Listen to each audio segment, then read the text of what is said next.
Normally you can't get the muffler out of the exhaust damper, of the mid damper, and those fingers, they are used to clamp off, but it's stuck there, not here, there. So when you heat this area cherry red, kersenrood, wie zei het in Holland,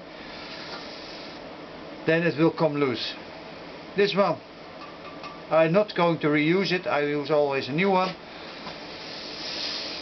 And this is probably a very nice one, but I have only one, it's original. I don't throw it away, I store it. And this mid section damper, it's so nice and clean. I'm going to sandblast it and reuse it.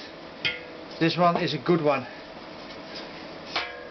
It's original, so yes, I painted metallic grey, and I will reuse this one. So now we know how to disconnect your muffler. Thanks for watching. Bye bye.